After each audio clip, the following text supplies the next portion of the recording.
आप सभी को हमारा सादर नमस्कार। सबसे पहले तो आप सभी को आज मौनी अमावस्या की ढेर सारी बधाई और शुभकामनाएं। मैं हूं Ramgopal Tiwari, Mahadev AC and ABC जो कि एक बीजोत्पादन फर्म है। हम आपका स्वागत करते हैं। जैसा कि आप सभी लोगों को विदित है कि हम एक अच्छा बीज बनाते हैं और उस बीज बनाने के साथ साथ हम किसान सेवा के लिए जहां तक हमारी टीम के द्वारा हमसे संभव होता है, हम आप लोगों को कुछ कृषि संबंधी अच्छी जानकारियां भी अपने यूट्यूब चैनल के माध्यम से देते रहते हैं। आज उस चर्चा में विषय है फेरोमोन ट्रैप का। फेरोमोन ट्रैप क्या है, उसके पहले हम आपको बता दें कि कृषि में लगातार जो हमारे सब्जी उत्पादन का कार्य हमारे कृषक बंधु करते हैं या गन्ने अथवा धान की फसल में भी तमाम प्रकार की दवाइयों को काफ़ी हद तक कम कर देने का एक संसाधन है फेरोमोन ट्रैप।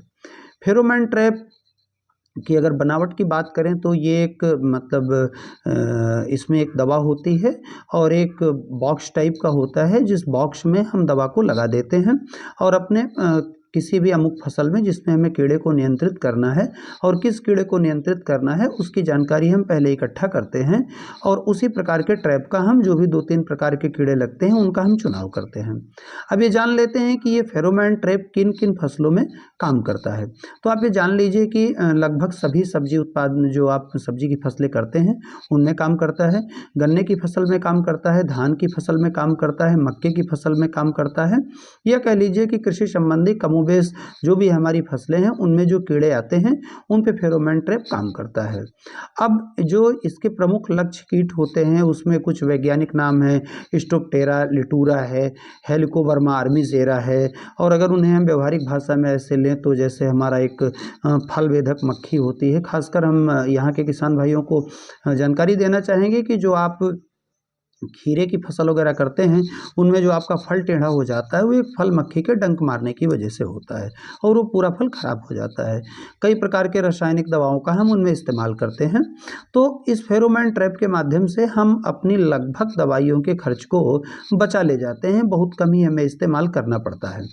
अब ये देख लें कि इसे कब लगाना चाहिए। होता क्या है कि जब कीटों का आक्रमण हो जाता है उस समय फेरोमोन ट्रैप को लगाने का उतना फ़ायदा नहीं होता जितना फ़ायदा फसल की बुआई के लगभग 20 दिन बाद आपको लगा देना चाहिए। और अब ये है कि कैसे लगाना चाहिए, तो ये ध्यान रखें कि इस फेरोमोन ट्रैप में एक सुगंध होती है, जो सुगंध जो है कीटों को अपनी तरफ आकर्षित करती है और वो आकर के उस जाल में फंस जाते हैं जहाँ से वो निकल नहीं पाते हैं। तो हमेशा जो है जो आपकी फसल की ऊंचाई हो उससे तकरीबन 1 सवा फुट आप ऊपर लगाएं, 1.5 फुट ऊपर लगाएं, जिससे उसकी जो सुगंध है वो हवाओं में फैले और कीट वहाँ पे आके आकर्षित हों। तीसरी बात ये होती है कि इसकी दूरी क्या रखें। तो एक ट्रैप से दूसरी ट्रैप की दूरी तकरीबन आप अगर 50 मीटर रख रहे हैं तो आपके लिए पर्याप्त है। अब इसके अंदर जो दवा मिलाई जाती है वो कितने दिनों तक काम करेगी, तो आपका जो जाल होता है वो तो सुरक्षित रहता है काफ़ी समय तक जब तक वो टूट फूट के ख़राब ना हो, लेकिन दवा का असर जो है वो तकरीबन 1 महीने के अंदर जो है वो कम होने लगता है। तो 1 महीने के बाद अपने उस जो उसमें दवा का कैप्सूल है उसे आप बदल सकते हैं। अब इससे फ़ायदा आपको क्या होने जा रहा है, ये जान लीजिए कि सर्वप्रथम जो सबसे बड़ा फ़ायदा होने जा रहा है वो ये तो होने ही जा रहा है कि किसी भी प्रकार के जो जहरीले कीटनाशक होते हैं वो आपके भोजन में, और जिनको भी आप ये भोजन सप्लाई दे रहे हैं अपनी मंडी के द्वारा या बाजार के द्वारा, उन किसानों तक किसी भी प्रकार का उस अमुक उत्पाद के साथ कोई जहरीला रसायन नहीं जा रहा है। तो सबसे बड़ा फ़ायदा तो ये हो गया। दूसरा क्या है कि आपको बार बार हर तीसरे दिन जो दवाओं का आप स्प्रे करते हैं और उनके स्प्रे पे जो आपका खर्चा आता है वो खर्चा बहुत ही सीमित हो जाता है। तीसरी बात है कि दवाइयाँ काफ़ी धीरे धीरे महंगी होती जा रही हैं अथवा हैं, तो उन दवाइयों की लागत से भी आपकी काफ़ी बचत होती है। चौथी बात है कि उत्पाद में चूंकि कोई रसायन नहीं रहता, अतः ये एक तरीके से पूरी तरह से जो पौष्टिकता आपको मिलनी चाहिए अपने उस सब्जी की फसल से अथवा अन्य फसलों से वो आपको प्राप्त होती है। हाँ, अब इसमें सावधानी क्या-क्या है? सावधानी ये है कि कोई भी ट्रैप जो बनता है वो ऐसा नहीं बन पाता है कि एक ही ट्रैप में जो कैप्सूल रखा जाएगा वो सारे के सारे कीटों को अपने पास आकर्षित कर लेगा।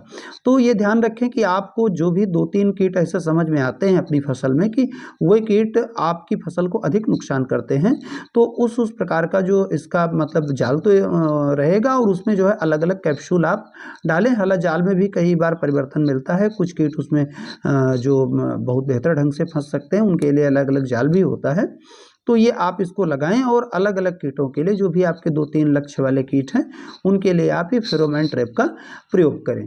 तो इससे आपको न सिर्फ खूब अच्छी पैदावार मिलेगी, बल्कि जो है आपको हर तीसरे दिन दवाइयों की टंकी लेकर के अपने खेत में आपको नहीं टहलना पड़ेगा। और जो आपके खासकर इंगित करना चाहूँगा कि ज़्यादातर कृषि कार्य करने में जो दवाइयों का स्प्रे करते हैं अथवा जो खेती में काम करते हैं, वो दवाइयों के नुकसान के बारे में उतना ज्ञान नहीं रखते हैं।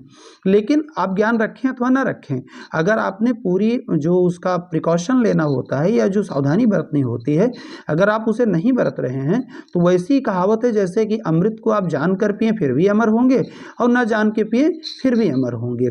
तो वस्तु की शक्ति जो है वो ज्ञान की शक्ति की अपेक्षा नहीं रखती है किसी से, अन्यथा जो है वो नुकसान करेगी ही करेगी। फायदा करने वाली चीज़ है तो फायदा करेगी ही करेगी।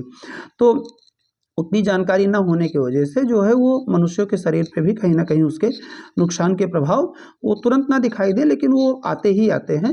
तो अतः हमारा आप सभी से विनम्र निवेदन है कि आपका अभी आने वाली फसल जो है वो जो आप फरवरी माह में गन्ने की बुआई शुरू करेंगे, तो ये ध्यान रखें कि फरवरी अंत में अथवा मार्च में आप जो है, या कुछ लोग अप्रैल तक भी बुआई करते हैं, तो कहने का मतलब है कि फसल की बुआई के 20-25 दिन के बाद आप इस ट्रैप का प्रयोग करें और अपनी लागत को न्यून करें, अपनी अच्छी पैदावार पाएँ और किसी प्रकार के रसायन से आप मुक्त रहें।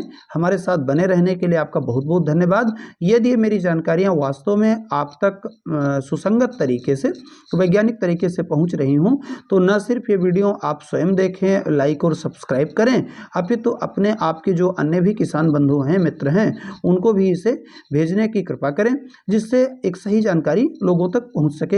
हमारे साथ बने रहने के लिए धन्यवाद।